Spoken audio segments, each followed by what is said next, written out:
Primero, buenos días. Soy Verónica Vic, directora comercial de Altair. A muchos de nosotros los conocemos, a otros no. Entonces os mando un cordial saludo y os agradezco que estéis con nosotros hoy.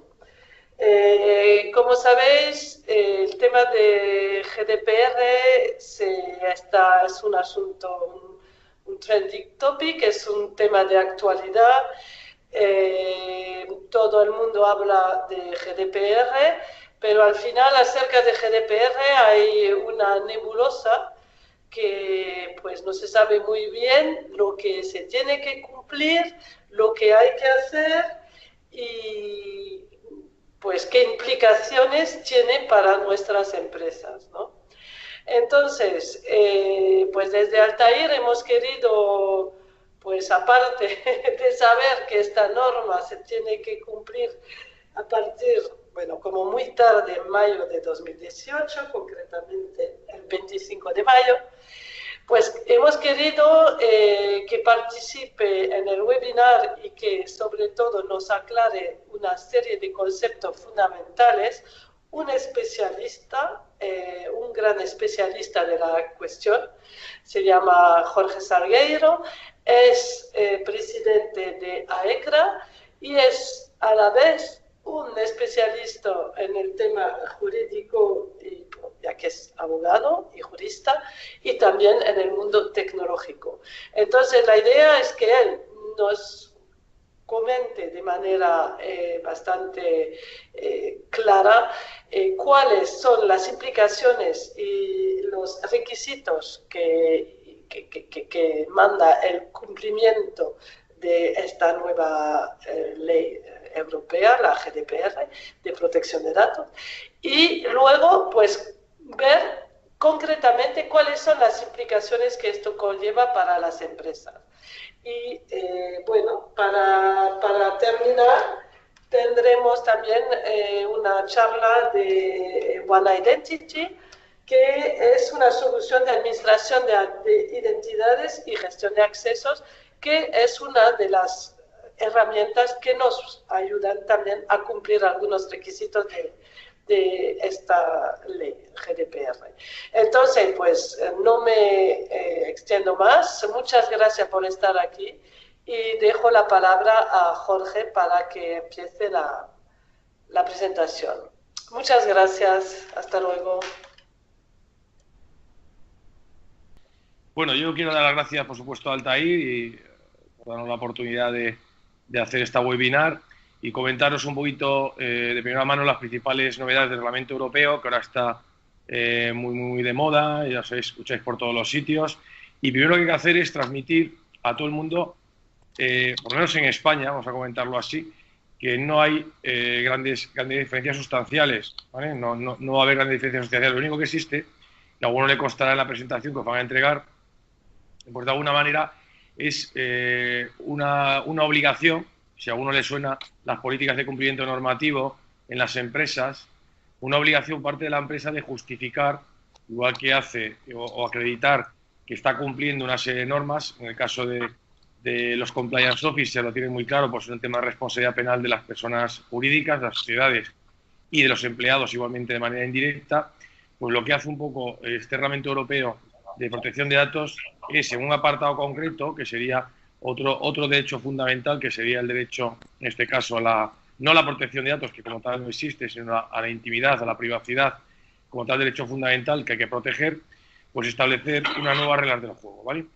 Unas reglas del juego que ya no se trata solamente de que una empresa cumpla frente a una autoridad que tiene que supervisar y controlar que los datos que captamos de ciudadanos, de afectados, se están utilizando de manera adecuada por parte de las empresas, ¿vale? Todos sois conscientes actualmente de los cambios tecnológicos y lo que imponen los cambios tecnológicos a nivel de nuestra privacidad o intimidad, ¿vale? O sea, sabéis todos que de alguna manera todo lo que son nos metemos en redes sociales, como alguno que me ha invitado ahora en LinkedIn, que está aquí ahora en la charla, pues estamos interconectados, ¿vale? Interconectados y generamos una serie de ficheros como tales de personas físicas, identificadas o identificables, eso no va a cambiar, ¿vale? Y esos datos pueden ser objeto de tratamiento. Lo que no es preocupante es que esos datos los conozcamos el que recoge los datos y el afectado, sino también aquellos a quienes se le pueden transmitir los datos, que se pueden ceder los datos, ¿vale? Entonces, partiendo un poco de esa premisa, os voy a contar un poquito por encima, porque tampoco tenemos mucho tiempo por esta webinar, aquellos apartados que creo que son relevantes y hay que tener en cuenta.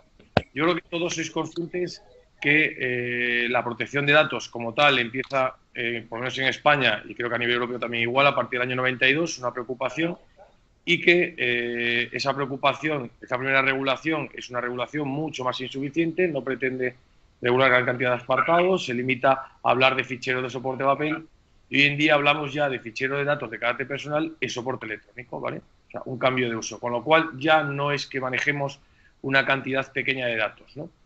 Si alguno tuvo la oportunidad de ver al principio cómo se hacía, pues básicamente la protección de datos, pues cuando no había tampoco mucha información y tampoco las leyes eran muy específicas, pues cogíamos y decíamos, por ejemplo, oiga, yo tengo aquí un fichero, tengo un dato de, por ejemplo, de empleados. Sí, ¿qué tengo de datos de empleados? Hombre, pues recojo lo que es la nómina y eso lo tengo almacenado en algún sitio. No, lo tengo en un contrato, ¿vale?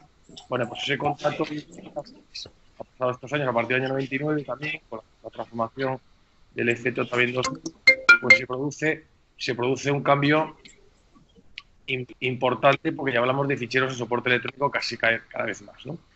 Yo, fijaros, cuando me encontré con el año 92 en una gran empresa de 4.000 trabajadores, la situación, sin tener ningún tipo de herramienta de decidir qué tenía que hacer con los datos de carácter personal o cómo tenía que cumplir una normativa específica, pues me encontré que no tenía demasiadas pistas para cumplir, ¿no? Y entonces lo que hice fue, como empecé a preguntar a la gente, pues que si él tenía algún tipo de fichero, si él recogía información de un cliente, si recogía información de algún proveedor, si de alguna manera tenía información igualmente o recogía información pues yo qué sé, de bases de datos, por ejemplo, que había, si tenía un registro, por ejemplo, público o no, o páginas amarillas, etcétera, etcétera, ¿no? Entonces, como no tenía mucha información y tampoco tenía muchas pautas para saber comportarme lo que tenía que hacer, lo que hice fue declarar tantos ficheros en ese sentido frente a la Agencia Española de Protección de Datos, en este caso, cualquier autoridad de control, les dije, bueno, pues yo voy a declarar cualquier fichero que vea que contenga datos de carácter personal, o sea, datos concernientes a personas físicas, no a personas jurídicas, obviamente, que sean identificadas o se puede determinar su identificación, bien por el cruce de base de datos, pues lo voy a declarar. Bueno, pues fijaros, me encontré casi con 60 ficheros declarados ante la agencia, ¿vale?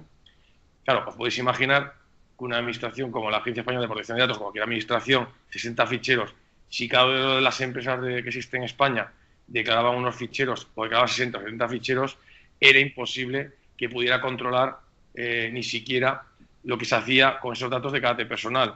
Eso todos sois conscientes. Bueno, pues de alguna manera lo que hice, a medida que fue pasando el tiempo, a medida que fui teniendo más reglas o que me daban más pautas de comportamiento por parte de la agencia, o me decían interpretaciones, lo que tenía más o menos que hacer, pues dije, oiga, pues yo al final me tengo que quedar más o menos, yo creo, con 5 o 6 ficheros, porque tampoco no me conviene tener tantos ficheros declarados. No vaya a ser que si viene a hacer una inspección en la agencia me encuentre que obviamente no puedo cumplir, ¿no? Al final se trata de eso. Tengo que justificar que estoy cumpliendo. Con que yo informara a la agencia y declarar los ficheros no quiere decir que ante una inspección yo estuviera cumpliendo. Bueno, pues al final lo reduje básicamente, como casi todo el mundo cuando tiene un consultor de protección de datos, un compliance officer ahora, pues lo que hace, un delegado de protección de datos, lo que hace es decirle, oye, mira, vamos a declarar un fichero de recursos humanos, ¿vale? Porque yo entiendo que ese fichero vamos a hacer un tratamiento con los datos de nuestros propios empleados, por ejemplo, para establecerlo en programas de beneficios sociales, o queremos hacer una serie de perfiles de los propios empleados para establecer qué gustos y qué cosas qué apetencias tienen, qué hobbies, etc., en aras a proporcionar una serie de beneficios sociales a los trabajadores a través de una serie de tarjetas que puedan fidelizar a los empleados, etcétera, etcétera, o unas tarjetas de salud.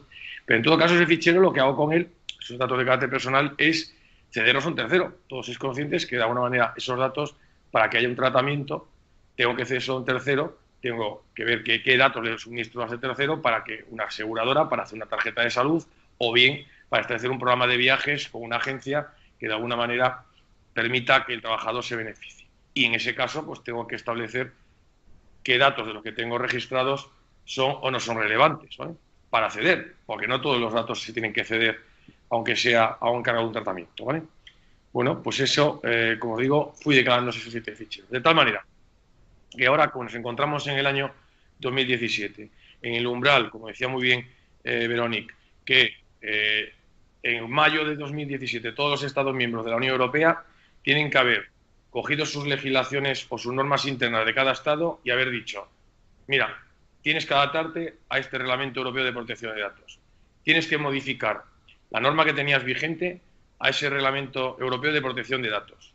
Vale, aquí vamos a encontrar los que viajan por diferentes países ahora mismo, con que la normativa que tenemos actualmente en protección de datos en Portugal, pues sí se basa en una normativa europea, que es una directiva, pero hacen una adaptación de esa directiva, pues más o menos interpretativa, ¿vale? Pues bueno, esto es lo que le dice ahora mismo al gobierno español, pues eso está ahora mismo tardando, si se deja el 25 de mayo, es, coja usted su ley orgánica de protección de datos y su reglamento de desarrollo de la ley orgánica de protección de datos y adáptelos al reglamento europeo.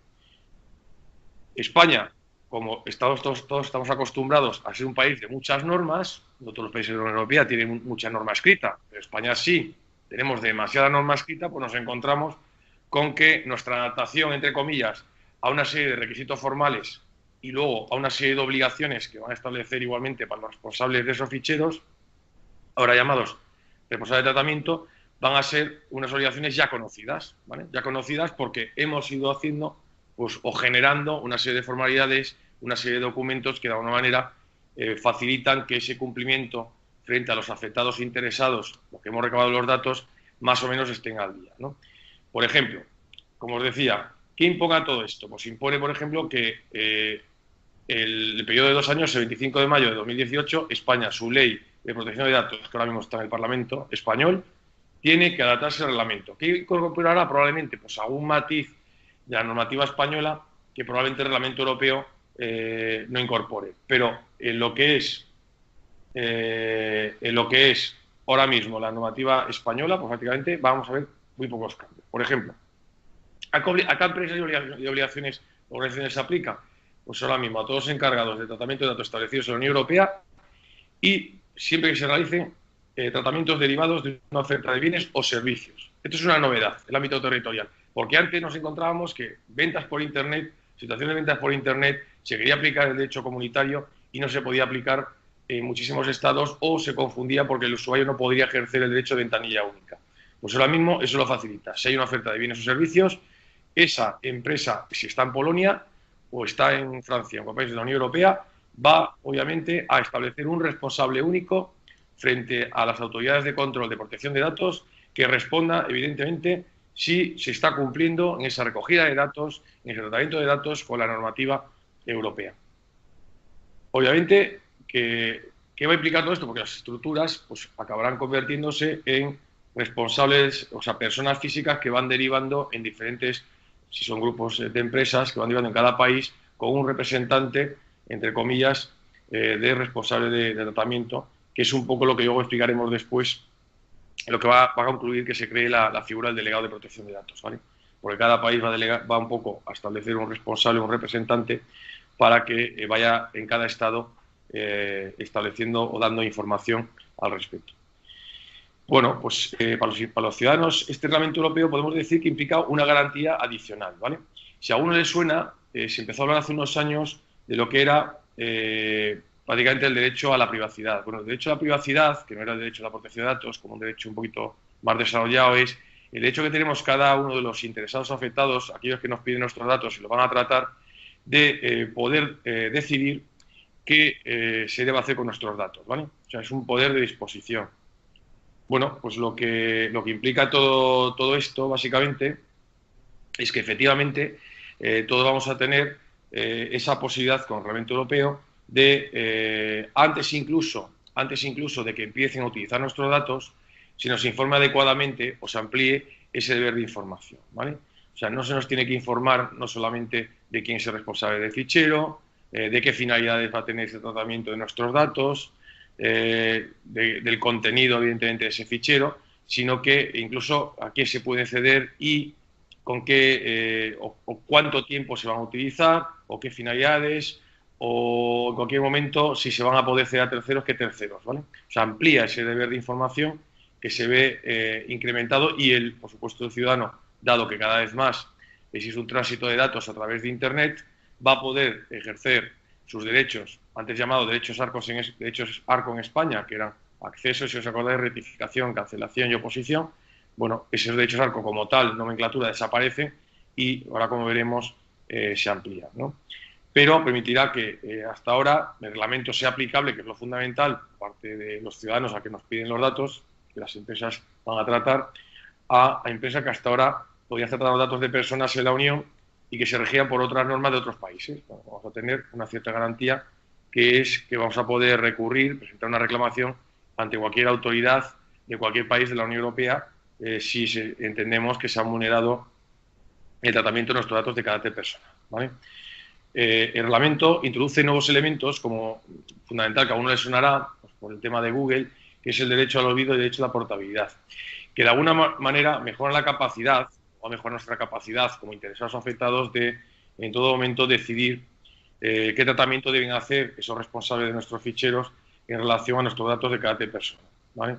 Se presenta este derecho al olvido, que ya digo que a uno le sonará, como un derecho en su momento a solicitar y obtener de estos responsables de los ficheros que los datos personales sean suprimidos, ¿vale? Que sean cancelados en cualquier momento, cuando en otros casos dejen de ser pues un poco útiles o necesarios para la finalidad cuando han sido recogidos o cuando se ha retirado el consentimiento, ¿vale? Imaginaros que yo en su momento cedo a una empresa mis datos de carácter personal para que haya realizado una campaña o me haga una campaña de mejora mi póliza de seguros, ¿vale? Esa empresa no es la empresa aseguradora, me hace una oferta, establece una oferta en relación a esa mejora en la prima de seguro y transcurrido ese tiempo, de alguna manera, pues o yo no la utilizo o esa oferta no la utilizo, esa persona que ha utilizado mis datos debe dejar de utilizarlos, yo debiera exigir que debiera dejar de utilizarlos porque de alguna manera ha desaparecido la finalidad para la cual han sido recabados. ¿Y ese dato a quién se lo pediría? Pues lo puedo pedir tanto al encargado de ese tratamiento, que tendría que identificarse como la empresa que hace esa campaña, como en su momento al responsable de tratamiento, que sería en este caso la compañía aseguradora que en su momento ha utilizado un tercero para que me haga esa oferta, ¿vale? Entonces, eso también en la parte de Internet se traduce, si alguno se acuerda, cuando en el año 2014, por parte de Google, pues hubo un ciudadano que de alguna manera solicitó que datos de él que figuraban a través del buscador de Google fueran eliminados por parte del propio buscador, ¿no? Y el buscador hizo caso omiso, ¿vale? Dijo que no podía eliminar esos datos, que eran datos de carácter público y que eso se cruzaban de otra serie de bases de datos. Bueno, pues al final, evidentemente, como se le obligó a que de alguna manera esa información que se entendiera que no era pública, no procedía de fuentes accesibles al público, que se había colgado, fuera eliminada y se estableciera exactamente a través de qué sistema se podía de alguna manera bloquear esos datos, ¿no?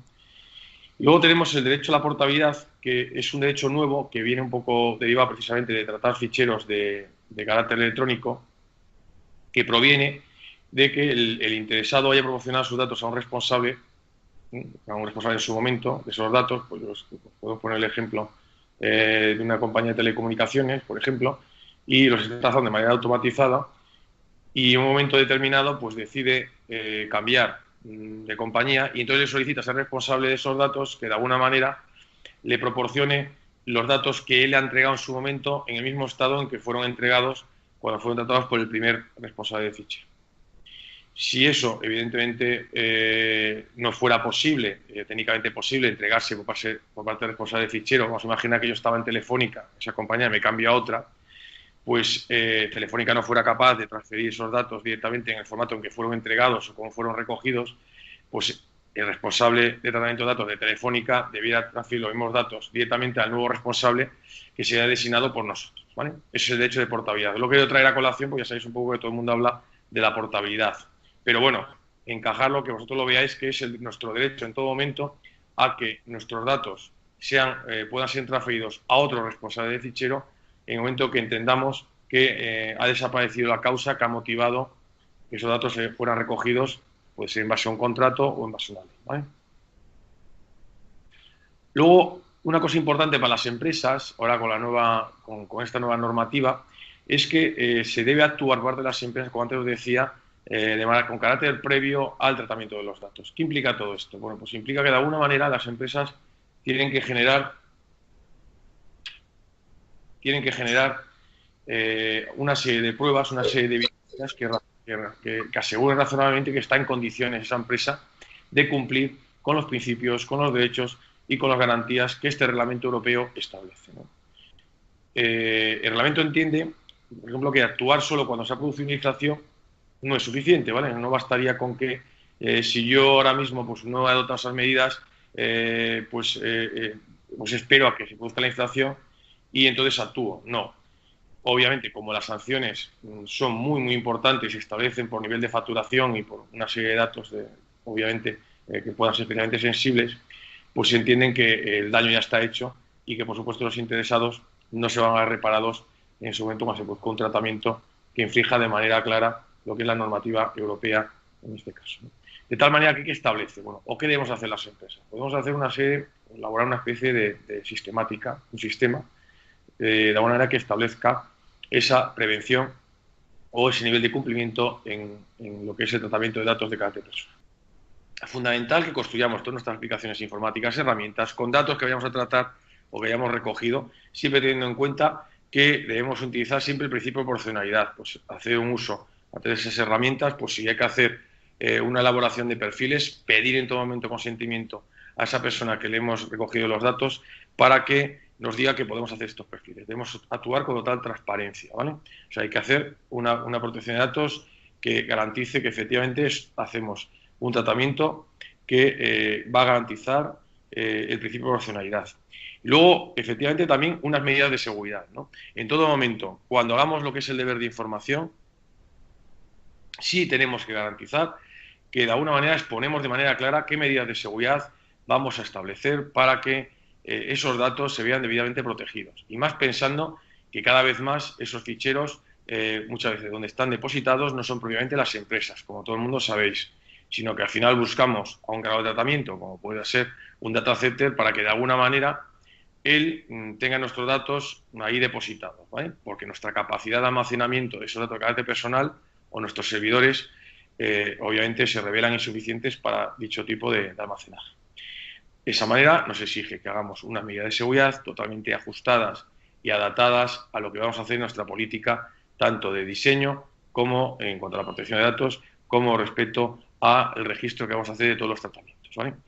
Es otra de las fundamentales medidas que debemos hacer como empresa de inicio al afrontar lo que va a ser el nuevo reglamento europeo, establecer siempre una especie de macro registro, como fuera, de tratamientos, donde en cada momento debemos dejar claramente especificado cuándo se ha producido ese tratamiento, qué tratamiento hemos realizado, etcétera, etcétera, porque nos va a permitir luego una búsqueda de manera inmediata en cuanto se nos pida información por parte de la agencia para poder justificar nuestro cumplimiento.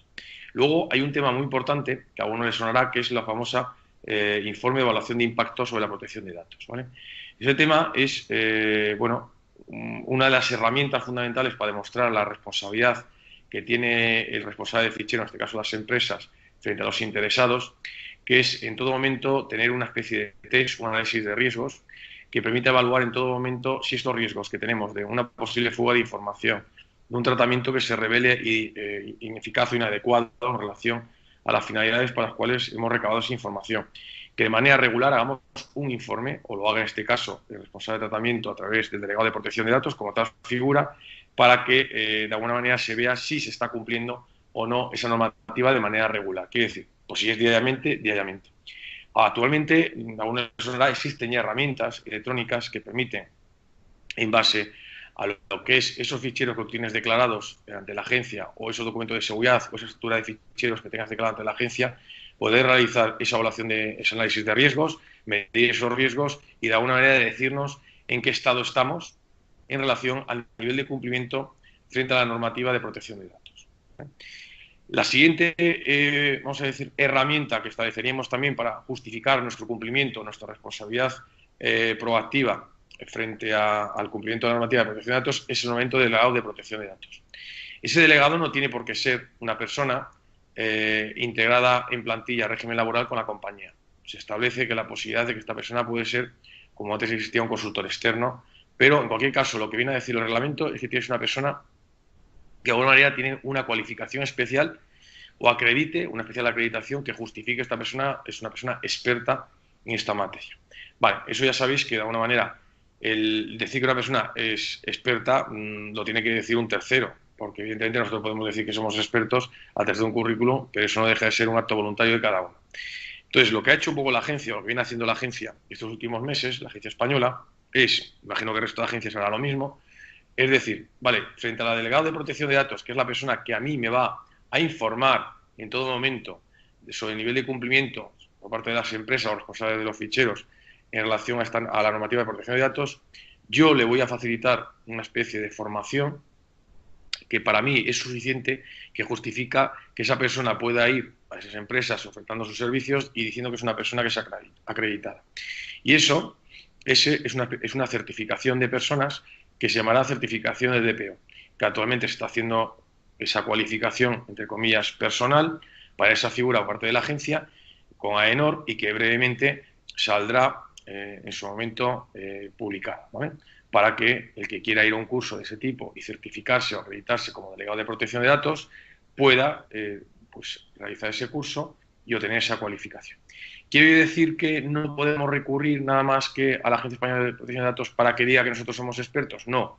Lo que dice la agencia es que, de alguna manera, si esa cualificación respeta tanto lo que dice el Reglamento Europeo de Protección de Datos como lo que puedan decir las normativas nacionales de cada uno de los Estados miembros, pues se dirá que esa persona está acreditada, ¿vale? Esta figura, de alguna manera, o esta certificación de delegado de protección de datos para aquel que lo quiera ser, lo va a obtener o va a basarse mucho en lo que es la norma famosa del Compliance Officer, la 19.601, que es otra certificación. Lo único que esta certificación está basada más en el tema de cumplimiento frente a la responsabilidad penal de las personas jurídicas, de las sociedades, y no tanto frente al nivel de cumplimiento de la normativa de protección de datos. Pero ese va a ser el esquema, de alguna manera, como os anticipo, de certificación. Luego, que os decía también, pues el nombramiento, la notificación de esas violaciones que puedan producirse en la seguridad de los datos. Una brecha de seguridad. Si en su momento descubrimos, de alguna manera, que se produce una brecha de seguridad, urgentísimamente, para nosotros es urgentísimo declarar ante la agencia. O sea, eso no quiere decir que estemos incumpliendo la normativa de protección de datos, porque probablemente a lo mejor estamos cumpliendo razón al nivel de seguridad que hemos establecido para ese tipo de fichero por la información que contiene. Pero sí debemos notificarlo. Y lo debemos notificar tanto a la agencia española como al interesado, ¿vale? Al interesado por esa brecha de seguridad. Eso no implica, sigo diciendo, que se vaya a producir una infracción contra la empresa. Lo que aquí se establece como política es la política de transparencia, ¿vale? O sea, son políticas de transparencia por parte del responsable de fichero frente a aquellos interesados afectados por el tratamiento. Fundamental, ¿vale? Entonces hay que notificarla. ¿Tenemos un plazo? Sí, tenemos un plazo de un mes para notificar esas violaciones. Quedaos una cosa fundamental. Todo el tema de ejercicio de derechos, que veréis luego cuando se entregue la presentación, que en cuanto al interesado, todo se establece un plazo en ese reglamento europeo de un mes, ¿vale? Es un plazo suficientemente amplio frente a lo que establecían algún tipo de ejercicio de derechos por parte de interesados en el pasado, frente a la oposición, a la cancelación, que establecía 10 días, ¿vale? Pero es un plazo que va a ser un plazo único de un mes, eso garantiza eso. Y la siguiente herramienta que demostraría que la empresa, de alguna manera, es una cumplidora de la normativa de protección de datos y sus empleados igualmente cumplen la protección de datos, es generar otra evidencia más, que sería la promoción de códigos de conducta, sean empresariales o sean de colectivos, asociacional, o bien de esquema de certificación, ¿vale? Bueno, estos esquemas de certificación, como todos conocéis, pues en función a cada sector, de certificación de procesos, todos conocen la ISO 9001, todos conocen que hay ahora una norma que es la 27001, que habla de protección de sistemas de información, todas conocen que hay una norma que es la otra certificación, perdón, que es la 22301, que habla de lo que es la certificación frente a la continuidad del negocio, garantiza la continuidad del negocio de ese cliente. Todos saben igualmente que existe esta norma que os he comentado, la 19.601, que habla del compliance officer, el cumplimiento normativo frente a la responsabilidad penal. Bueno, pues lo que hay que hacer de alguna manera por parte de la empresa es seleccionar aquellos tipos de certificaciones que de alguna manera garanticen que se está cumpliendo, ¿vale? Y buscar un código ético empresarial que establezca, que esté alineado con la política de cumplimiento normativo y que de alguna manera garantice que los empleados respetan y hacen cumplir. ¿Quién lo hace cumplir esa política? Pues obviamente la dirección de la empresa y, por supuesto, este delegado de protección de datos. Una cosa importante, el delegado de protección de datos como tal, no es, yo estoy un poco manifestándoos, expresándoos que es una figura que es conveniente que la adopten las empresas, pero no es obligatorio el delegado de protección de datos para cualquier empresa, ¿vale? Se establece esa obligatoriedad en función de una serie de criterios que son básicamente por la cantidad ingente de datos que trates, por ejemplo, si es un fichero con muchos datos, y luego la sensibilidad igualmente de esos datos.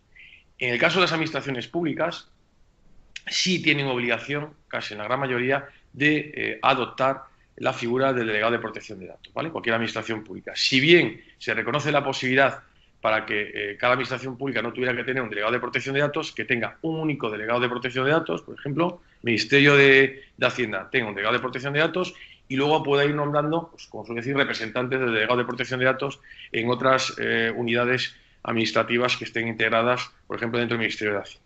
Pero que todo el mundo sepa que es una recomendación. Nosotros, cuando menos, recomendamos la figura del delegado de protección de datos porque en muchísimos casos esa figura se ha tenido que adoptar y puede ser un extra, ¿vale? No tiene por qué ser personal integrado en las plantillas en régimen laboral.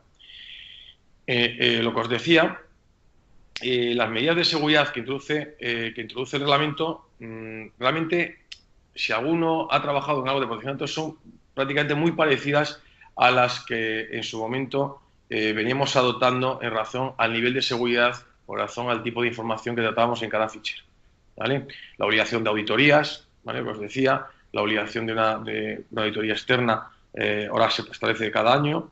Bueno, establecer, pues de alguna manera, medidas que garanticen pues que de alguna manera el riesgo de tratamiento, si no es tan elevado, a no tener que declarar los ficheros, pues establezcamos pues, ese tipo de medida en función al tipo de fichero. Pues os digo que realmente esas medidas que vais a ver no van a alterar sustancialmente. Realmente solamente se producirán unos tratamientos específicos en cuanto a medidas de seguridad que tendréis que buscar para la protección de la información cuando sean datos especialmente sensibles, datos de salud o datos de alguna manera pues, o de perfiles relacionados obviamente con hábitos personales de las personas y con entidades que lleven pues, algún tipo de tratamientos muy sencillos, pero que puedan hacer desarrollos que afecten a gran cantidad de interesados, como os decía, y entonces habrá que hacer una valoración muy cuidadosa de los riesgos. Realmente, la que os va a decir el tipo de medida de seguridad que queréis adoptar es la evaluación de impacto, ¿vale? Porque esa herramienta os permitirá en cada momento ir ajustando la medida de seguridad al nivel de riesgo. Otra cosa muy, muy importante que quisiera insistir es el tema de consentimiento, ¿vale? Aquí era el gran caballo de batalla que se ha tenido realmente por parte de las empresas o responsables de los ficheros frente a los interesados afectados. ¿Cómo tenía que recabar ese consentimiento frente al interesado afectado? Realmente, ahora mismo, este consentimiento anterior que se decía, marca usted una pestañita, ¿os acordáis? O decía, si usted no desea recibir, si entendemos que usted no desea cancelar o dar a clic de baja aquí, usted seguirá recibiendo las informaciones pertinentes o publicitarias, las que sea, en relación a sus datos. Bueno, pues ese tipo de cosas desaparece, ¿vale? Lo que establece el reglamento europeo es que ese consentimiento debe ser totalmente informado, o sea, tiene que primero conocerlo, comprenderlo, lo que es el afectado. Debe ser totalmente específico, o sea, no vale hacerlo de manera general, tiene que ser por cada uno individualizado e inequívoco. Debe haber una declaración, por supuesto, ¿vale? O sea, aquí realmente, ¿cómo tenemos que obtenerlo? Pues realmente, pues, haciéndole firmar algún tipo de documento que permita, sea en Internet, pero tiene que haber, o a través de una firma digital, es una cosa que todavía no ha desarrollado, o algún tipo de acción positiva por parte del interesado que manifieste que evidentemente, si estamos en Internet, que está consintiendo expresamente a esto. En todo caso, ya no es que esos datos los vamos a tener cuanto tiempo deseemos, como os decía antes, como existe el derecho obviamente, del usuario en todo momento, a limitar el tratamiento de los datos, igualmente, como veréis, como un derecho que se incorpora también de los interesados, pues él pueda decir en cada momento si recibe una información que él entiende que no es necesaria para el tratamiento, pues manifestar: yo quiero que se limite el tratamiento de mis datos hasta aquí, o hasta este momento, o no quiero que se cedan estos casos, etcétera, etcétera, ¿no? Que es el famoso derecho de oposición. Las empresas, claro, obviamente deberemos revisar las formas en que obtenemos y registramos este consentimiento. Siempre es importante. Todo esto que hemos tenido de consentimiento lo tenemos que grabar, porque, como antes os he dicho, como esos ficheros ya no los declaramos ante la agencia, en todo momento debemos generar evidencias que justifiquen que, evidentemente, tenemos ese consentimiento y lo podemos probar, ¿no? Y además, ese requisito no puede tenerse reconocido implícitamente. Entonces, ahí sí tenemos que trabajar mucho con el delegado de protección de datos, como os decía, para ver qué requisitos formales o qué herramientas formales podemos generar para justificar, lo que os decía, ese consentimiento, ¿no? Por supuesto que las empresas deben continuar, como se amplía claramente lo que es el deber de información respecto a los interesados afectados, incluso antes de recoger sus datos, pues el reglamento sí prevé que la información que se dé a los interesados, obviamente, tendrá que partirse de donde, si viene una exigencia legal, ¿de qué exigencia legal, por ejemplo? O sea, si yo al final no tengo datos de un interesado porque al final tengo que prestarle un servicio y hay una ley que dice que esos datos tienen que ser tratados conforme a una ley, pues igualmente lo tendré que decir, ¿vale? Pero incluso con carácter previo, o sea, ya no es como antes. O sea, que yo tenía el dato y de alguna manera esa información la daba con posterioridad. Igualmente, esa información que yo le dé a ese interesado afectado a la hora de explicarle para qué recabo sus datos, podéis entender que el lenguaje que tengo que emplear debe ser un lenguaje llano, debe ser fácil de entender y comprender, y por supuesto debe ser conciso, ¿no? Y pensad además todo esto porque de alguna manera ya no estamos cumpliendo solamente en España. Pues el famoso principio de ventanilla única facilita que si yo mañana me han hecho una oferta de servicios en una plataforma en la que sea en Francia o en Polonia, de alguna manera yo pueda en todo momento presentar una denuncia ante cualquier autoridad de control, ¿vale? Entonces, esa distancia, esa situación de distancia geográfica no debe ser un impedimento, ¿vale? Obviamente todos estamos trabajando ya cada vez más en lo que es un modelo de transformación digital que impone que cada vez trabajamos más con documentos electrónicos, ¿no? ¿Qué recomendaciones de alguna manera ya nos está dando, os decía, la agencia también? Pues bueno, lo que os decía, pues empezar de alguna manera a valorar si lo que tenemos, si los ficheros que tenemos declarados nos sirven para algo. Lo que antes os decía desde el inicio, si yo tengo 60 ficheros y realmente no estoy dando esos ficheros, porque en ese momento esos datos los recogí para una campaña, para una cosa y dejé de utilizarlos, pues cuanto antes proceder a la supresión de ese tipo de ficheros, ¿vale? Tenemos todavía hasta 21-25 de mayo de 2018 para dirigirnos ante el registro de la Agencia Española de Protección de Datos, Registro General de Datos, y notificar esa supresión o dar de baja ese tipo de ficheros, por supuesto, y para evitar luego en el futuro, de cara a nuestra evaluación de riesgo, establecer nuestras políticas, obviamente, como os decía antes, o nuestra metodología de protección de datos, pues de alguna manera que se ajuste realmente a lo que se pide en esta normativa, ¿no? Obviamente nada nos impide que nosotros podemos comenzar a planificar y a establecer ese registro de tratamiento de datos propio, que no tenemos ante la agencia, y empezar a implantar por cada uno de los ficheros estos que tenemos para nosotros mismos, vamos a decirlo así, las evaluaciones de impacto, os decía antes, en cuanto a ese análisis de riesgo y ver qué medidas debemos adoptar para corregir unas posibles amenazas o riesgos en esos ficheros, ¿no? Por supuesto, fundamental, lo que debo deciros desde ya, es establecer procedimientos, normas de acción procedimental, ¿vale? Que de alguna manera incluso, os digo más, sería bueno empezar a notificar adecuadamente a las autoridades de protección de datos, si son unas corporaciones importantes, porque de alguna manera va a evitar en el futuro que estas autoridades de control pregunten. Si esto al final no lo hacemos así, nos van a preguntar, ¿no? Por supuesto,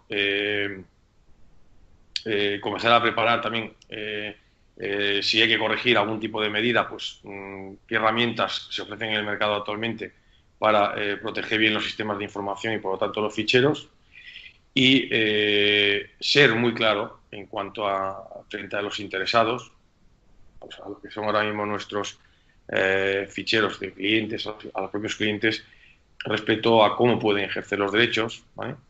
Qué derechos pueden ejercer, efectivamente que esto sea, todo este ejercicio de derechos por parte de nuestros interesados afectados sea de fácil aplicación para ellos, no les complique. Obviamente estos derechos van a ser siempre gratuitos para los interesados o afectados, y nosotros todo este tipo de cosas, establecer estos procedimientos que os comentaba frente a los interesados, nos va a permitir obviamente empezar a corregir dificultades e insuficiencias y establecer unas políticas en materia de protección de datos que sean las más adecuadas, ¿no? Eso es, por supuesto, fundamental, ¿vale? Si hay alguna duda, me paráis, alguno. No sé si, como obviamente, si me entiende bien, entiendo, pero si hay alguna duda por parte de los que estéis ahora mismo escuchando, me lo decís, ¿vale? Me paráis. No sé cómo voy de tiempo, Veronique, porque no voy mirando el reloj. ¿Me oyes? ¿Me oyes? No, bueno. Yo creo que pues también tiene que hablar Sergio. Si hay alguna pregunta, yo creo que puede ser interesante. Sí. También deciros que os mandaremos un documento con todo lo que ha comentado Jorge, para que podáis tener por escrito pues todo lo que os ha contado y que tengamos toda la información bien ordenada. No sé si alguien tiene consulta, tiene pregunta. ¿Le ha surgido alguna duda a alguien en una cosa ahora que le han contado en relación a todo esto? Yo qué sé, porque siempre la gente como cuenta cantidad de cosas, pues al final no siempre cuentan bien. Que si alguien todo el mundo tiene el micrófono cerrado, pero si alguien tiene una consulta, que no lo dude, que habilite su micrófono y que haga la consulta que le parezca conveniente. Claro, si hay una cosa, hablando así de otra cosilla importante, habla un concepto del reglamento que puede ser interesante, sobre todo para las empresas tecnológicas que tratan ficheros, precisamente, con cantidades ingentes de ficheros, todo lo que es la pseudonimización, ¿vale? Que es, de alguna manera, yo puedo seguir teniendo ese dato que he recogido, pero que ese dato no pueda ser identificado de forma clara, ¿vale? Y se pueda separar de manera clara, de tal manera que yo pueda ir haciendo acciones sobre esos datos, no todo el dato en completo, y ya no pueda atribuirse a un interesado en concreto, ¿vale? O sea, necesitaría una información más adicional o cruzarlo con otros datos para que esa persona, como decía antes, se pueda determinar su identidad, ¿no? Eso lo ofrece también la agencia, ¿no? Porque de una manera, pues muchas veces cuando se tratan datos, no siempre te perjudica el hecho de que en ese fichero pues haya muchos datos y algunos datos los puedes utilizar y otros no, y no los puedas separar. Que es lo que antes de alguna manera se estaba haciendo, pero no ya recogido en el reglamento, ¿no? Luego, muy importante lo que os decía, las normas corporativas vinculantes, ¿vale? Eso es fundamental, lo que os decía antes. Si tenéis ya un código ético en la propia empresa, ese propio código ético que tenga la ética, que tenga la propia empresa, puede ser bueno el adaptarlo ya a esta norma, vamos a decir, a este código de conducta frente a la normativa de protección de datos, ¿vale? Muy importante. Mira, un poco os decía por principios, lo tendréis después en la presentación.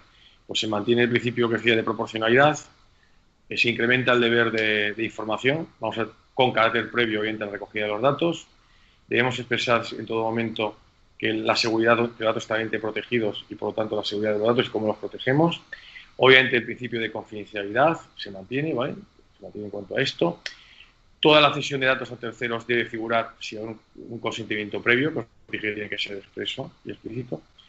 Y luego lo que es, antes os he comentado, la evaluación de impacto en cuanto a la proactividad de la empresa en el cumplimiento, a no esperar a que se produzca la infracción, ¿vale? En cuanto a esto. Y luego ya en la parte como decía, de ejercicio de derechos, bueno, por ejemplo en datos, si alguno me ha preguntado, ¿no? ¿Qué datos pasan a ser especialmente sensibles? Los datos biométricos, ¿vale? Porque antes, por parte de las autoridades de control, se hacía interpretaciones en relación a si un dato biométrico era o no un dato de carácter personal. Bueno, pues ahora ya claramente el reglamento dice que efectivamente un dato obtenido a través de un sistema de biometría, ese dato es un dato de carácter personal. Por lo tanto, debe someterse a la normativa de protección de datos, ¿vale? Fijaros, lo que os decía, el derecho de acceso a los datos se mantiene, ¿vale? Todos pensad que si alguien os pide que quiere saber qué datos, pues, qué tratamiento está haciendo sus datos, que en su momento se ha entregado, le tienes que facilitar ese acceso. Lo que ahora mismo ya se concreta es que puedes atraer a cualquier medio que permita que el usuario, obviamente, el afectado lo pueda ver. Antes se establecía, no lo establecía no, específicamente, puede ser a través de un acceso a través de un correo electrónico que esté encriptado, puede ser a través de la propia plataforma, etcétera, etcétera, ¿vale?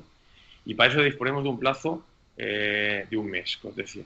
Eso ya antes era igual, pero sin embargo podemos evidentemente ya de alguna manera definir o nos permite de alguna manera que este hecho de acceso no tenga que hacerse como se hacía antes muchas veces en formato papel o una carta por parte de un interesado que ejercía a través de un apartado de correos. Bueno, pues ese tema obviamente ya facilita a través de las nuevas tecnologías que se haga así. Y lo mismo de otro tipo de derechos, como el derecho de cancelación, que ahora ya no se llama cancelación, por eso os decía de lo de la nomenclatura de ARCO que desaparece, se llama ahora derecho al olvido, que antes os comenté, ¿vale? Es una de las mayores novedades que os comentaba, en todo momento poder nosotros decidir qué tratamiento de los datos y si queremos que cierto tipo de datos que hemos entregado sean borrados, que se realice ese borrado por parte del responsable, por nuestro poder de disposición.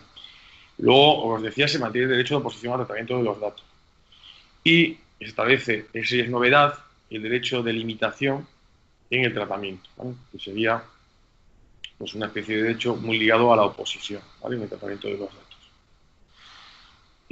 Y añade, también se mantiene igual la posibilidad de que en todo momento nosotros como interesados afectados podamos hacer consultas también ante la Agencia Española de Protección de Datos o la autoridad de control correspondiente, en base al principio de ventanilla, ¿vale?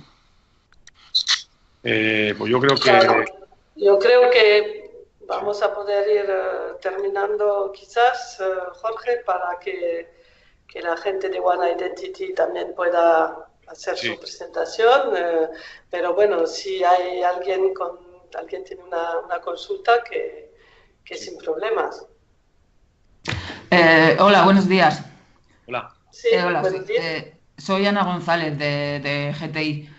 Quería preguntarte, Jorge, porque me han llegado información de que, bueno, la Agencia de Protección de Datos Española suele sacar herramientas, ayudas, información en su página web para el cumplimiento en principio de la LOPD y que lo que había oído es que están preparando algo pues para ayudar a hacer la evaluación de impacto o para aterrizar la LOPD en España. Si sabes si se están, o sea, creo que se están haciendo, quería que me lo confirmaras y si tienes fecha aproximada de publicación. A ver, os cuento. Dos cosas. La agencia ya en junio de este año, de 2017, que os las pasaré, estableció una serie de guías o contempló unos documentos que se llaman guías de adaptación de la normativa de protección de datos a este reglamento europeo, ¿vale? Estableció guías, estableció directrices, también lo podéis bajar en la página web de la agencia, os mandaré de todas formas un enlace, os lo pasaré a Veronique. Y ahí tienes efectivamente una especie de documentos orientativos de qué debieras hacer o qué deben hacer tanto los interesados, los responsables de los ficheros en relación al cumplimiento del Reglamento Europeo de Protección de Datos, ¿vale? Eso lo tenéis ahí. Son herramientas que alguna vez se van alimentando también en base a preguntas, en base a jornadas que va haciendo la agencia en su momento con diferentes administraciones públicas. Entonces, a la primera pregunta que me dices tú, cierto, ¿vale? Os daré, si queréis, bueno, intentaré mandaros el enlace donde está la agencia colgada, la información. En todo caso, si vais a la ventanilla donde pone, en la página de la Agencia Española de Protección de Datos, que pone Reglamento Europeo, probablemente ese link os lleve directamente a todos los documentos, ¿vale? Seguro, estarán ahí colgados. Lo que pasa es que se va actualizando, eso sí es cierto, ¿vale? Actualizan también con presentaciones. Por ejemplo, la agencia hizo una sesión abierta en el mes de julio para todo el mundo en relación a lo que era el Reglamento Europeo de Protección de Datos. Y entonces ahí publicó, veréis en ese link, publicó una serie de presentaciones por parte del abogado del Estado de la agencia, por parte de su director de inspección también y por parte de su director de ficheros, pues un poco de recomendaciones, entre comillas, o interpretaciones a lo que es el reglamento europeo, ¿vale? Eso. Vale. Y luego la pregunta es la evaluación de impacto, ¿vale? La evaluación de impacto, importante ese tema. La agencia, recientemente, en el mes de julio, generó, bueno, una especie de herramienta muy cutre, bastante cutre, la verdad, para pequeñas pymes, ¿vale? O sea, es una herramienta que, bueno, que permite hacer una evaluación, pero sobre todo para ficheros de nivel bajo, ¿vale? De seguridad. Pues yo qué sé, para un fichero que tengas tú, pues yo qué sé, de contactos o de eventos, que captas nombre y apellidos, un DNI de una persona, una dirección y un correo, ¿vale? Vamos a imaginar. Y entonces eso lo ha hecho para CEPIME. Es una herramienta que sí creo que la tienen colgada también en la web ahora, porque estuvo en pruebas hasta septiembre, que hicieron la presentación, y la podéis ver. Es una herramienta que es una especie de, bueno, lo que hace es una especie de cuestionario tipo, y entonces tipo test, y entonces tú en función a lo que vas contestando, no es muy complicado, pues te va estableciendo si requieres o no pues una herramienta más avanzada de evaluación de impacto. Nosotros sí tenemos una herramienta, nosotros como ECRA sí tenemos una herramienta creada informáticamente y basada precisamente en un manual que hizo la agencia, que también, bueno, diré donde podéis obtenerlo, que está colgado en la agencia, que es un manual que se llama de evaluación de impacto, ¿vale? Y lo tiene también publicada la agencia. Es una especie de guía también de directrices de cómo elaborar tú ese método de evaluación de impacto, ¿vale? O sea que las dos cosas que te han dicho son ciertas, para decirlo así, ¿vale? Las dos. Vale, Gracias. pues yo creo que sí, muchas gracias, Jorge, y yo creo que vamos a dejar paso a Raúl Dopazo de One Identity, si queréis, porque ya el tiempo, estamos incluso pasándonos de tiempo. Por supuesto, Que creo que ha sido muy interesante. Muchas gracias, Jorge. Una cosa importante que quería deciros, que en todo caso, como es un poco la que ha organizado esto, que cualquier pregunta que haya que surja después o una cosa después de ver la presentación, que si quieren darla, que me la trasladen, ningún problema, ¿vale? Vale, perfecto. Perfecto. Pues muchísimas gracias, Jorge. Y ahora vamos a dejar paso a Raúl Dopazo de One Identity, que os va a comentar una serie de los conceptos asociados a la solución que ellos proponen y que nos ayudarán a cumplir con la GDPR. Muchas gracias y ya dejo la palabra a Raúl. Gracias. Hola, buenos días. Pues nada, bueno, lo primero, muchas gracias, Verónica, por la presentación y por la introducción. Gracias, Jorge, por toda la introducción que has hecho. Bueno, a ver, la idea aquí que tenemos, bueno, dentro de One Identity, yo soy Raúl Dopazo, soy el ingeniero preventa para lo que es la parte de España, ¿vale? Y sobre todo nosotros a nivel de compañía creemos que podemos ayudar a todas las compañías a tener un entorno o un entorno más preparado para toda la legislación que va a llegar ahora, ¿vale? Esta pequeña introducción la voy a saltar rápido porque yo creo que Jorge ya ha explicado muy bien toda la situación que se va a presentar con las nuevas regulaciones, ¿vale? Pero bueno, básicamente lo que sí que nosotros queremos enfocar desde One Identity, que para nosotros al final GDPR es sobre todo seguridad y confianza, ¿vale? La seguridad y la confianza que las compañías deben de tener, sobre todo en el tratamiento de los datos, vamos a decir, personales, confidenciales o con cualquier tipo de característica que se han requerido proteger, ¿vale? Entonces, para dotar a la compañía de esta seguridad y confianza respecto a esos datos personales, nosotros creemos que os podemos ayudar, ¿vale? Realmente también una serie de estudios respecto ya un poco las adaptaciones que van a tener que hacer las compañías para poder estar, vamos a decir, preparados, ¿no?, para la nueva legislación, pues al final salen datos que son muy interesantes, en el sentido de que prácticamente casi todas las compañías van a tener que hacer algún cambio, un poco más grande o menor, pero van a tener que hacer algún cambio para adaptarse a esta nueva legislación, ¿vale? Entonces, bueno, dentro de este ámbito, entonces aquí vemos que realmente se va a tener que dotar a las organizaciones de herramientas más precisas y más concretas para sobre todo controlar todo lo que es la parte de datos personales. Entonces, ¿qué es lo que podemos empezar a hacer desde hoy sin tener que esperar a más adelante? Evidentemente esto el tema de la legislación, como bien ha comentado Jorge, hay muchos temas legales, hay muchos temas de procedimientos, hay muchos temas de empezar a documentar, de identificar riesgos, de identificar información, ¿vale? Hay muchas cosas que se deben de empezar a hacer ya, ¿no? Y evidentemente la compañía se tiene que involucrar, pues eso, a través de los CDOs, de los CIOs, pues involucrar todas las partes que sean necesarias pues para evidentemente empezar a preparar todo esto, ¿vale? Y para nosotros lo que va a ser fundamental a partir de ahora es empezar a hablar de dos conceptos, ¿vale? Dos conceptos muy importantes. Uno sería la gobernanza de los datos, ¿vale? Y por otro lado sería el control de accesos. Evidentemente, a nivel tecnológico, hay otras muchas soluciones en el mercado que nos van a poder ayudar o que os van a poder ayudar a controlar lo que es la fuga de información, la data loss prevention, el encriptado de datos, ¿vale? Nosotros desde One Identity nos enfocamos sobre todo en estas dos áreas, ¿vale? La gobernanza de los datos y el control de accesos. Y lo hacemos gracias a dos productos que tenemos, que son, la verdad que son líderes del mercado, que uno es, evidentemente se llama DGE, que es Data Governance Edition, que es un módulo del producto que tenemos de gestión de identidades, pero que se puede vender independientemente, ¿vale?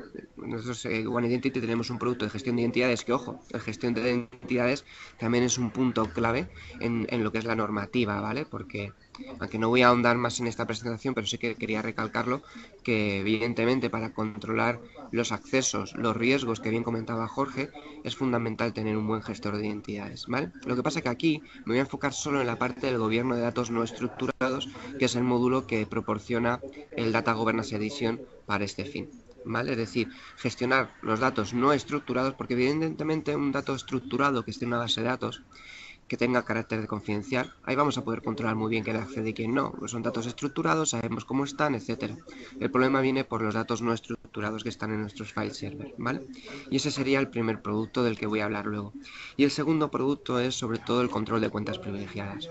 Porque, ¿qué es lo que ocurre? Al final vamos a poder controlar con un gestor de identidades quién accede a qué aplicación, quién está en estos grupos que dan acceso a qué recursos, vamos a poder controlar los datos no estructurados, pero ahí, pues evidentemente siempre se nos va a quedar el gran paradigma de qué es lo que hacen nuestros usuarios privilegiados, dónde se conectan, qué es lo que realizan, ¿vale? Y para eso tenemos un producto de control de cuentas privilegiadas que es justo para auditar y securizar todo lo que son los accesos y las acciones de los usuarios privilegiados. Es decir, al final, si os fijáis, con estas dos aproximaciones, lo que intentamos es sobre todo dar más seguridad y confianza a las compañías y sobre todo minimizar los riesgos de acceso a los datos. Vamos a empezar hablando de la parte de control de accesos, ¿vale? Del producto Data Governance Edition, ¿vale? Y básicamente este es un poco el approach, es decir, ¿qué preocupaciones tienen las compañías? Los datos no estructurados crecen incontrolablemente, no se asignan propietarios a esos datos, realmente al final, al no haber propietarios, no hay responsabilidad sobre lo que contienen esos recursos. Normalmente, además, lo que se ve en todas las compañías es que es el departamento IT el que siempre está a cargo de esa información o de acceso a esa información. Es decir, ¿qué es lo que sabe? Es decir, el departamento IT no tiene el conocimiento de saber quién tiene que acceder o no. Y muchas veces se le piden accesos a esos recursos, pero sin estar validados por el responsable de esos recursos, ¿vale? También que suele ocurrir que muchas veces se dan acceso a los datos, pero nunca se revocan. Y que al final pues hay mucha dificultad para hacer reporting de acceso preciso para auditores, ¿no? Y aquí sí que es importante, de cara a la nueva legislación, tener la capacidad de que incluso venga un auditor externo, proveerles de una herramienta rápida para que incluso sin necesidad de nadie de IT pueda obtener la información que requiera de acceso a los datos privilegiados. Esas son un poco las preocupaciones. Entonces, lo que es el producto Data Governance Edition, justo es lo que hace, es lo que intenta cubrir, ¿vale? Intenta proteger e identificar las zonas de riesgo o las áreas de riesgo, identificando los recursos, refuerza a los propietarios de los datos del negocio para controlar y garantizar el acceso. Es decir, si yo soy el departamento de marketing y yo soy el responsable y yo tengo un recurso asociado, yo soy el propietario y yo soy el que decide quién accede o no. Pero ojo, aquí hay que tener en cuenta una cosa. Aquí la idea no es de darle un trabajo extra al responsable de marketing para gestionar sus permisos. No, no, no. La idea es hacerse de una manera muy sencilla. Después os enseñaré un par de pantallas para que lo veáis, ¿vale? También, pues evidentemente el producto permite analizar, aprobar, cumplir solicitudes de acceso a datos no estructurados, de ficheros, recursos compartidos. NAS que podéis tener en la red, incluso SharePoint si está on-premise online, e incluso OneDrive de Microsoft. Es decir, los repositorios que podemos tener son bastante variados. E incluso podemos crear políticas y detectar violaciones de políticas de acceso a datos, ¿vale? E incluso, pues, más adelante veréis que incluso podemos automatizar los flujos de solicitudes y aprobaciones de acceso a datos e incluso de creación de recursos. ¿Vale?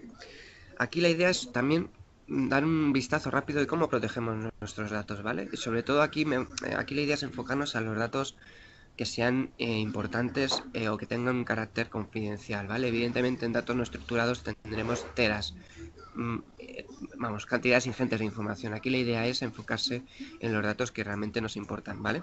Entonces lo primero es restringir el acceso de forma segura y controlada, ¿vale? Y para eso tenemos que asignar propietarios a los datos y para eso también os vamos a ayudar con algoritmos de lógica y basados en actividades que os voy a comentar luego. Hay que simplificar la auditoría, hay que automatizar muchas solicitudes de acceso porque al final la idea es no darle más trabajo a la gente de marketing o de ventas, sino darles algo que sea sencillo, ¿vale? Hay que además eso la normativa nos va a obligar a hacer, es que cada X tiempo vamos a tener que los propietarios de los datos tendrán que verificar el acceso, ¿vale? Es decir, que en momentos determinados ese responsable tendrá que certificar que los que están accediendo son las personas que tienen que acceder y no hay más, ¿vale? También tenemos que identificar esos propios datos, es decir, que de alguna manera también los productos tecnológicos nos ayuden a enumerar y analizar el contenido de esas carpetas, que nos ayuden a categorizar los datos e incluso asignarle riesgos. Imaginaos una persona, por ejemplo, que acceda a un repositorio de marketing y que acceda también a un repositorio de ventas o financiero y que acceda a todos esos repositorios. Entonces, evidentemente, un responsable de los datos verá desde un panel centralizado que esa persona es una persona de alto riesgo por el acceso que tiene a determinada información en la compañía, ¿vale? Y después, evidentemente, pues paneles de control con informes basados en cuentas y en recursos, que os enseñaré ahora. La base de todo esto, evidentemente, que es asociar un propietario a esos datos. El propietario podría ser el People IT, es decir, si la compañía no es capaz de asociar un propietario a un usuario de negocio, podría ser alguien de IT, pero tiene que haber un propietario, tiene que haber un responsable que realmente dé fe de los datos y de quién accede a los datos, ¿vale? Lo suyo evidentemente es que sean responsables del negocio, responsables de esos datos que están contenidos, ¿vale? Y el producto nos puede ayudar a esa elección de propietarios, porque el producto además lo que te hace es auditar la actividad que se produce en tus file server, de tal manera que vamos a tener información del uso de tus datos y en base a ese uso vamos a poder proporcionar información que permita quién podría ser el posible propietario de tus datos. Como veis en este pantallazo, en este caso Montgomery Scott, por porcentaje de actividad podría ser un propietario, pero que podéis establecer el propietario basándonos en esta actividad o simplemente basándose en una información que vosotros tenéis, ¿vale? Y queréis asignar de forma, vamos a decir, más manual, ¿vale? Una vez que ponemos ese recurso bajo gobierno porque le asociamos un propietario, el mismo propietario desde un portal web va a poder ver sus datos gobernados, como veis aquí a la izquierda, Governed Data, y de un vistazo rápido va a poder acceder, en este caso, a un recurso y va a poder ver de un vistazo, pues, quiénes son los que acceden a este recurso, el riesgo, la clasificación, ¿vale? Quién es el propietario. Vais a ver también, o el propio propietario va a saber quién está accediendo a sus datos. Ya no estamos hablando de que es un producto de monitorización o de auditoría para un departamento de IT. Estamos hablando de que es un producto que si yo soy un responsable de marketing que no tengo ni idea de IT, pero sí que quiero ver mis datos confidenciales, qué uso se le está dando, porque a lo mejor simplemente se está demostrando pues que ya nadie accede a esos datos o que se está de repente haciendo una persona que no tiene que acceder y yo soy como responsable de esos datos el que realmente sabe quién tiene lo que acceder a esos datos. También evidentemente lo que os comentaba antes, los datos se pueden clasificar tanto de forma manual como de forma algorítmica, ¿vale? Indexando el contenido. ¿Y para qué nos va a servir clasificar los datos? Para establecer riesgos, lo que os comentaba antes, ¿vale? Se van a poder configurar el producto para que cada X tiempo de forma personalizada se hagan programas de attestation, es decir, de revisiones de acceso, es decir, el propietario le llegaría una tarea que se le podría mandar por correo y usted tiene una tarea para certificar que el acceso a sus datos son correctos. Y lo único que tiene que hacer el propietario es conectarse a la web y de manera muy sencilla decir, vale, este sí, este sí, este sí, este no. Y si es este no, el producto además se encargaría de revocar esos permisos directamente, ¿vale? Aquí veríamos, por ejemplo, un ejemplo de que además hay una persona, imaginaros que yo soy un empleado normal de la casa, quiero pedir acceso a un recurso compartido que no tengo, pues yo vería, o porque podemos configurar en el producto qué recursos compartidos van a estar publicados para que los end users puedan solicitar acceso. Pues yo podría pedir acceso a un recurso y después el responsable de ese recurso vería esas peticiones y pues podría aprobarlas o rechazarlas. Es decir, estamos pasando del IT. Nos da igual lo que haya por debajo, los recursos que haya por debajo, cómo estén organizados. El usuario de negocio solo dice, este sí, este no. Ya está. Por debajo, evidentemente, hay una lógica que hay que consensuar con la gente de IT. Pero eso es un trabajo que se hace por debajo. Más información, se pueden aplicar políticas de... Es decir, queremos forzar a que no haya ningún permiso asociado a un usuario de forma nominal. En el caso de que nosotros, porque indexamos todos los permisos de lo que son los file servers y SharePoint, si detectamos que hay un permiso nominal, podremos detectarlo y decir que hay una violación de política, ¿vale? Porque hay un usuario asociado a un recurso cuando no debería ser de esa manera. Lo que os decía antes, los recursos podemos publicarlos y como una especie de self-service los usuarios pueden pedir acceso a esos recursos. Y además, podemos pedir nuevos recursos. Es decir, yo trabajo en un departamento, tengo mi recurso de marketing, pero quiero para un proyecto específico pedir un recurso independiente. Pues yo podría pedir un nuevo recurso y por debajo en el producto, con un workflow muy sencillito, como veis a la derecha, pues podríamos hacer todo de forma automatizada. Si se aprueba la creación de ese recurso, evidentemente, con reglas de approval, podríamos desde crear el recurso, crear los grupos de seguridad en directorio activo con la lógica que definamos, asociar permisos y además ya incluso publicar ese recurso en el IT Shop, el self-service, para que ya la gente pueda pedir permisos para acceder a esos recursos y todo de forma automatizada. Y después ya muchas más cosas, es decir, como producto he puesto a la parte que os comentaba antes de reporting para auditoría, desde el punto de vista, imaginaros, este sería un ejemplo de una CONAF, es decir, Pavel Chekhov, ¿dónde accede? Y esta es una pregunta muy sencilla, o bueno, muy sencilla de hacer, pero muy difícil muchas veces de responder, porque después ya sabéis que a nivel de AD pues tenemos anidación de grupos de seguridad, que muchas veces está bastante descontrolado, pues con el producto tendríamos toda esa información de todas tus file servers que tengas indexados de una manera tan sencilla como decir Pavel Chekhov a dónde está accediendo y te sale exactamente a todos los recursos de todos tus servidores y por qué está accediendo, si es de forma directa o incluso indirecta por anidación de grupos. Mismo concepto pero a nivel de actividad. James T. Kirk, ¿dónde está accediendo? Es decir, ya no dónde tiene acceso, sino qué uso se le está dando a nuestro sistema de ficheros. Igual, de una manera rápida, veríamos toda la actividad en todos nuestros file servers de James T. Kirk. Y el otro caso, es decir, ahora vamos al punto de vista del recurso. ¿Quién está accediendo a este recurso? Y ya no solo de forma directa, ¿vale? Bueno, en este caso es actividad, es decir, qué actividad está teniendo este recurso, pero podemos ir a la parte de reporting. Y más cositas interesantes. Podemos además comparar, ¿vale? Entre dos objetos de directorio activo, ya sean usuarios o grupos, compararíamos qué permisos tienen uno y otro para ver las similitudes y las diferencias. Imaginaros dos personas que deberían tener aproximadamente los mismos permisos, que se vean muchas diferencias. Nos va a poder ayudar a ver desviaciones, ¿vale? Incluso simulaciones. ¿Qué pasaría si yo a un usuario le saco de un grupo o le añado en un grupo? Pues veríamos una simulación, pues en base a esa acción, pues veríamos que hay a lo mejor una acción o un permiso revocado o un permiso añadido. Y esto sería la parte de Data Governance, ¿vale? Es decir, el concepto es dar una vuelta más de tuerca, ¿vale? A la gestión de datos, ojo, sobre todo confidenciales. La idea, evidentemente, es esto, ir ampliándolo poco a poco, pero sobre todo el foco de estos proyectos de cara a GDPR es empezar desde un principio identificando los recursos que son confidenciales y críticos, empezar a dar gobierno y dotar una herramienta sencilla de self-service, tanto para el propietario como los usuarios, para que puedan gestionar, certificar, auditar, reportar todo lo que es la actividad respecto a los datos no estructurados, pero sí confidenciales, ¿vale? Si queréis acabo con la parte de Privileged Account Management, que es la parte que voy a leer ahora, y si después cuando acabe tenéis alguna pregunta, pues bueno, pues ponéis el micrófono en mute y lo lanzáis. Vale, entonces ahora, la otra parte que venía comentando desde el principio, la gestión de cuentas privilegiadas. Vale, yo administro los sistemas, administro mis datos no estructurados, pero ¿qué pasa con el administrador? Al final, muchas veces las fugas de información se producen por el uso de cuentas privilegiadas que acceden evidentemente o que podrían acceder de forma directa a todos los datos que podemos tener súper protegidos. Entonces, para nosotros es fundamental la gestión de cuentas privilegiadas, es decir, administradores, responsables de servicios, responsables de datos, que por inercia podrían tener acceso a toda la información, ¿vale?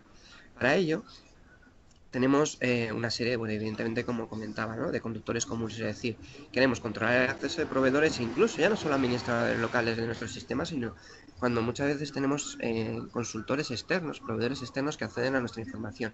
Queremos controlar, queremos saber dónde están accediendo. Queremos controlar en máquinas Unix cuando los administradores hacen un sudo y elevan privilegios con lo que están haciendo. Controlar esa información. Queremos tener visibilidad, es decir, poder repetir, poder revisualizar lo que han estado haciendo tanto por sesiones, ¿vale? Tanto en máquinas Windows como en Linux, como en dispositivos de red, nos da lo mismo, ¿vale?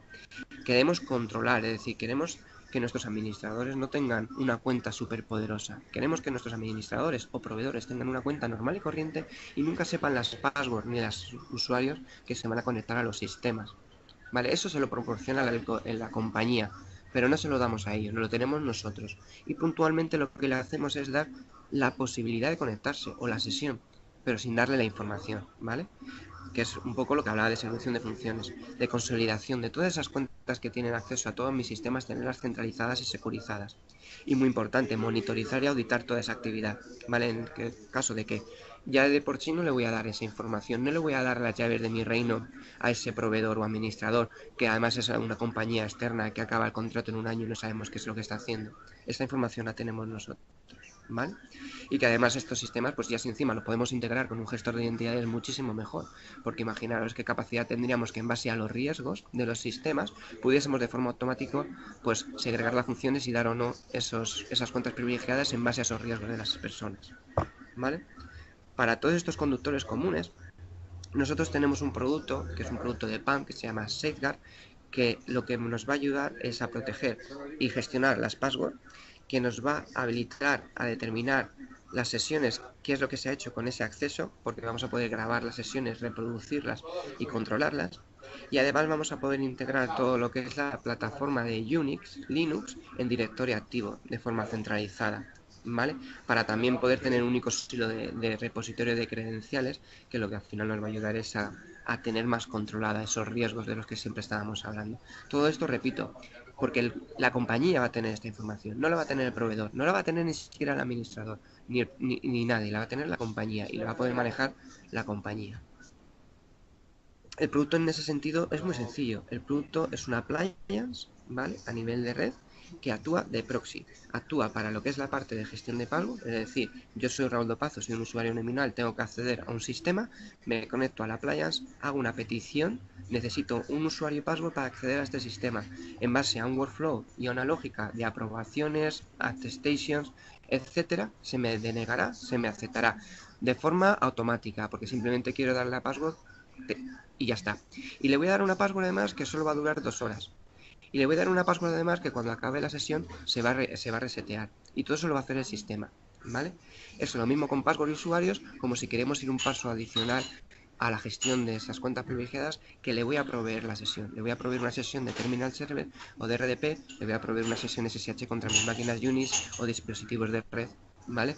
Y le voy a grabar la sesión, porque vuelvo a repetir, el appliance es un proxy, no hay un acceso directo a los sistemas, todo se realiza a través de nuestro appliance, ¿vale? Y como veis, soportamos ya no solo lo que es RDP ni SSH, sino a nivel de password podemos gestionar cualquier tipo de password de sistemas. Oye, que necesito la password del Oracle, porque tengo que gestionarlo. Necesito la de SAP, la de VMware, ¿vale? La de Checkpoint, etcétera. Podemos gestionar cualquier tipo de password, ¿vale? Y después a nivel de sesiones, evidentemente, RDP y SSH, ¿vale? Conceptualmente es muy sencillo, como veis, hay un administrador que, ojo, que no lo es decir, hace una petición, en base a una lógica se le aprobará, denegará con ciertas condiciones, ¿vale? Y después, evidentemente, todo queda monitorizado, grabado, se puede hacer un replay, todo queda auditado, incluso todo eso se puede archivar. Es un concepto bastante sencillo, ¿vale? Este es el producto, es un producto que nosotros vendemos como un appliance hardware porque entendemos que a nivel de seguridad este appliance va a tener las llaves de mi casa. No queremos que sea una pieza de software, queremos que sea un appliance que nadie pueda acceder a él nada más que por el interfaz que nosotros proporcionamos, que esté securizado y encriptado y que esté bastionado.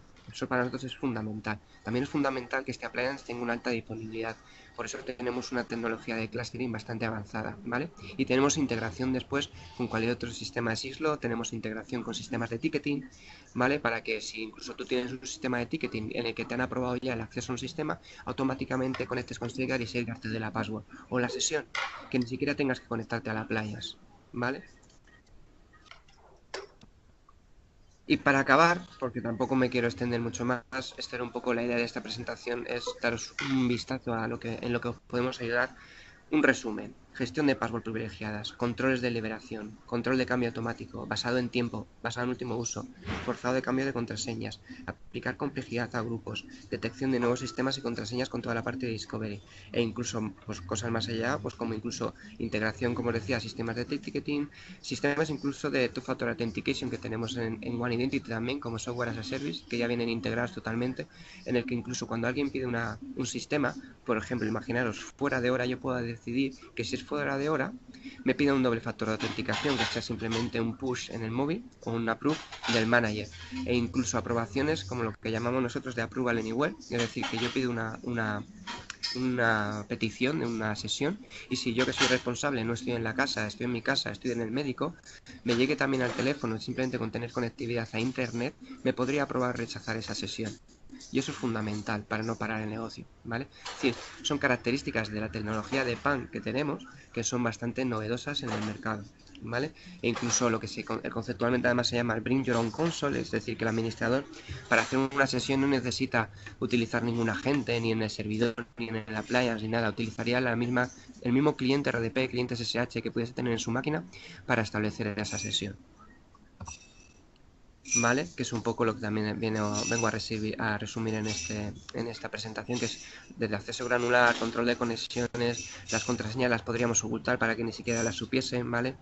Puede haber un revisor que esté viendo en tiempo real qué es lo que está haciendo esa persona, ¿vale? Podemos controlar los límites, podemos la verdad que hacer, o sea, el control que tenemos sobre las propias sesiones y la lógica que tenemos es bastante completa, ¿vale? Y bueno, con esto, la verdad, el resumen es que hay Pues, que estar preparados y hay que hacerlo, es decir, estamos en el tiempo ahora. Y yo con esto, pues si pues tenéis alguna muchas pregunta o gracias, duda. Raúl. ¿Alguien tiene alguna pregunta, alguna duda? Hola, buenos días. De nuevo, soy Ana González de GTI. Raúl, te quería preguntar todo el tráfico este porque vosotros os ponéis en medio ahí con el proxy, ¿toda la Ajá. información necesitará un almacenamiento externo o cómo gestionáis eso? ¿En la nube o cómo? No, ¿De qué sí, forma? te comento. Sí, los appliance, depende de la versión del appliance. Quiero recordar de memoria que el appliance estándar son 10 teras de información, con un RAID 10 que tiene el disco, ¿vale? Interno. Pero además el producto permite archivar, es decir, podemos establecer servidores de archivado en el que puedes habilitarlo, ¿no? Ya te digo, dependiendo del tráfico, en el que vas a poder ir archivando todo lo que es, sobre todo la parte de grabación de sesiones, porque lo que es la parte de password, el almacenamiento de las passwords, eso no se saca del appliance, eso está ahí.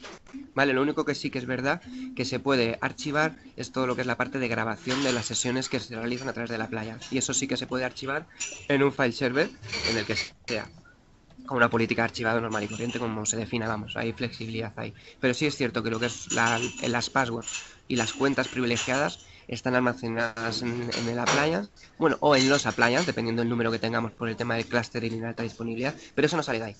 ¿Vale? Porque conceptualmente, si eso lo sacamos a un sistema archivado que el propio appliance desconoce, estamos rompiendo una regla básica de seguridad, ¿vale? Pero sí es cierto que la parte de sesiones, que es la que más puede ser caso a crecer en compañías bastante grandes que tengan un uso bastante extensible, eso sí que se puede archivar en sistemas de ficheros externos. Muchas gracias. Pues muchas gracias. Entonces yo creo que ya, si no hay ninguna pregunta más, pues podemos dar por terminada esta sesión De verdad que os agradecemos vuestra atención y vuestro tiempo. Y nada, os mandaremos las presentaciones y por favor no dudéis en poneros en contacto con nosotros para lo que queráis. Muchísimas gracias y nada, que tengáis un buen día. Hasta luego. Adiós. Hasta luego, gracias. Adiós. Hasta luego.